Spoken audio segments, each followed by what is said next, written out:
I never made it. Hey y'all, it is day 4. Yes, it's day 4. Sunday, Monday, Tuesday. Today is Wednesday. It's day 4.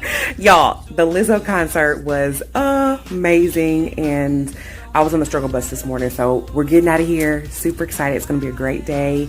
I'll catch y'all later. Day 4, we are up and at it. I got up in time to finish the AI case study that we're going to be talking about today. So that's a win, but y'all saw the Lizzo concert last night was amazing. So we are headed out to have an amazing day. Y'all, can we just thank the Lord for grace? Because last night, I didn't think I was going to make it this morning. But here we are, headed to class. And it's not late or the afternoon session. We're about to go take our class picture.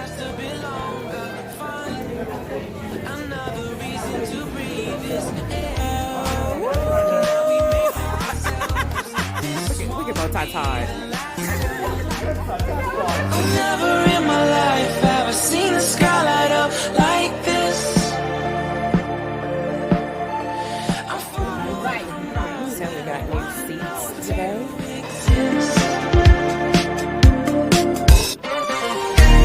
Mission control, do you read me?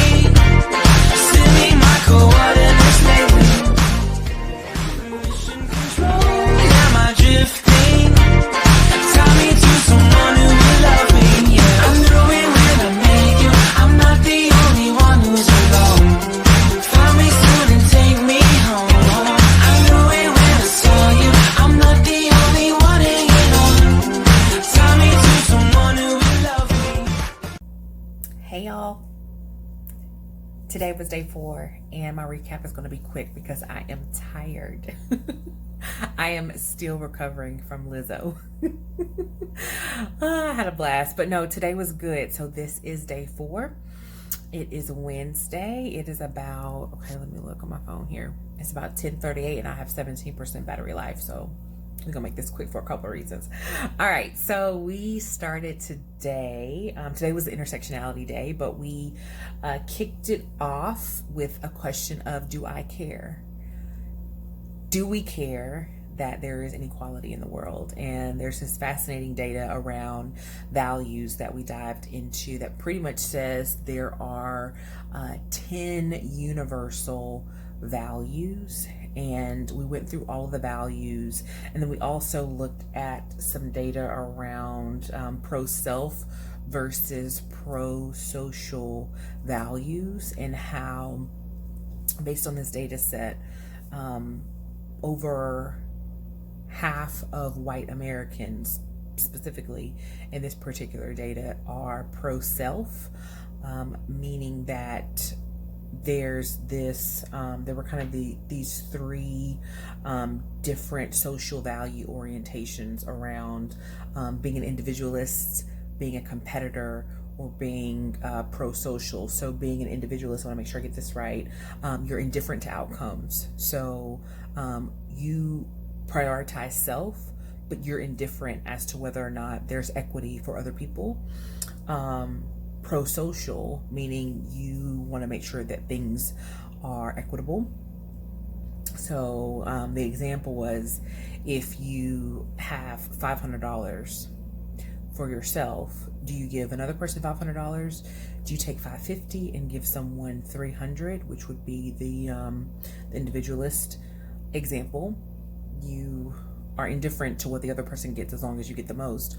Or the competitor, being that you prioritize winning, and you prioritize winning at the expense of someone else losing. So you would take $500 and give someone else only $100. Very interesting, very, very interesting, as it relates to then the demographics around which set of folks are most likely to fall into those 3 categories based on those social value orientations. So that was like the morning session, some really, really good conversation around that, some really good examples, even from Professor Livingston, using his own family, his cousins, to display the differences even within race and within same gender, that our orientation to life is based on what we value. And this idea that there isn't this like ongoing list of values, that there are 10 of them, they're on this wheel, and they're on the wheel in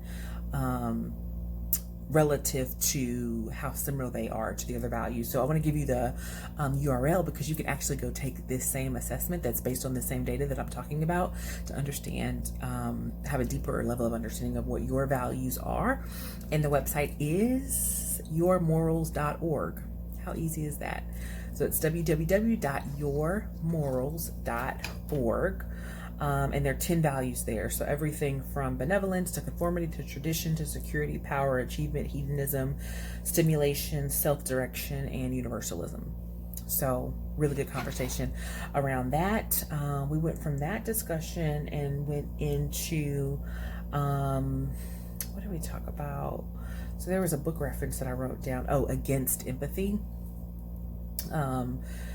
Which is this whole thought process around how we really aren't empathetic, and we spend all of this time talking about and putting this effort into being empathetic, when really we need to be radically compassionate of other people, particularly in the workplace. So really interesting conversation around that. Then we got into this conversation of, okay, how do we solve for all of these things? How do we solve for making the workplace more equitable, etc.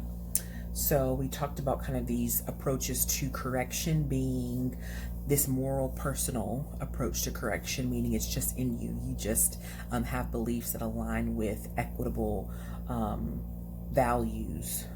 The second being more cultural or social, meaning like, okay, this is the norm for us. This is the way that we operate. And then the third level, if you think of them as kind of being more stringent, is policy. So there is this policy. So it's, this is my belief. These are my morals, personal values. This is the norm. This is the way that we do things around here. And then this is the policy, being the most strenuous of the three.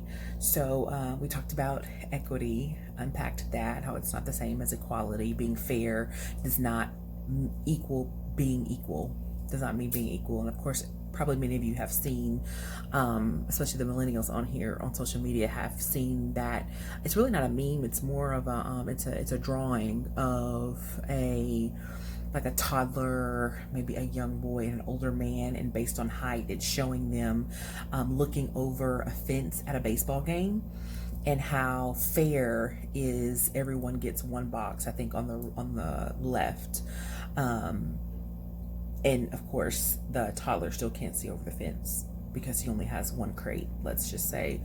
And equity being the man is standing on his own feet on the ground and can see over the fence. The boy is standing on one crate and can see over the fence, and the toddler gets two crates so that he can see over the fence, but the outcome then is the same. So it's this equity, then is this thought that you treat people differently in order to be able to achieve the same outcome, or the opportunity for the same outcome. So it's not about treating everybody the same. So we unpacked that in the classroom, which was some really, really great discussion. And then probably the conversation that I enjoyed the most today, or one of the top conversations for me today, was just this whole idea of and it's actually some research that you can look up. It's called the best candidate myth. So it's this whole idea that from a talent management perspective, when hiring managers go into talent selection looking for the best candidate, that is actually a myth in terms of based on all of these scenarios from this research and all of the bias that we bring to the selection process, just as people and also as machines. So we talked about AI, which was super interesting. That's how we ended the day, which I thought was really a really robust conversation. So there was an AI case study around how AI is used for identifying potential candidates for job positions. It's utilized to assess resumes and also to do video interviewing. So if you're watching this, you may have done one of those types of interviews before. So I said this was going to be quick, and I'm already at 8 minutes. So clearly I am like getting my whole life here, but it's been amazing. It's been an amazing week. So class was great. The information was great. It was illuminating. That's my word for the week. Because I just feel like my brain has just grown. Since I've been here, I've learned so much. The people have been wonderful. So we didn't have any like work related. We didn't have any program related activities on the schedule after class today. So we were essentially like done around 5:15, 5:30. And so I walked around Harvard Square, which was nice. And then I met up with a friend that's at the Harvard Business School. And so we got to catch up. Hi, Jordan, if you're watching. We had the best time tonight. So we met at a bar, we had dinner, and we just caught up on all things life and marriage and work, and taken like, you know, these leaps of faith. She left her, she was working for the Nashville Chamber and left to pursue school here in Boston.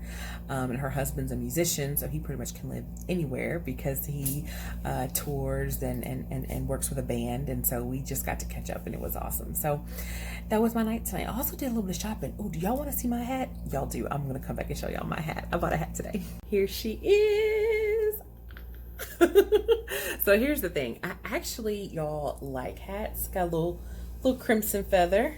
But I actually like hats like this, like especially in the wintertime. But the thing is, thanks to genetics, I can never find one that fits my head. So this place in Harvard Square like had all of these great hats just in time for fall. So yes, I'm going to be taking this baby back to Nashville with me. So yeah, that's all I got for y'all today. Hope you enjoyed it. I can't wait to share about tomorrow. It's gonna be good. Tomorrow is actually we're having a reception. We'll get our certificates and we'll like graduate from the program. So tomorrow should be fun. We're gonna be kind of jazzed up tomorrow, so it's gonna be fun. All right, take care. Talk to y'all later.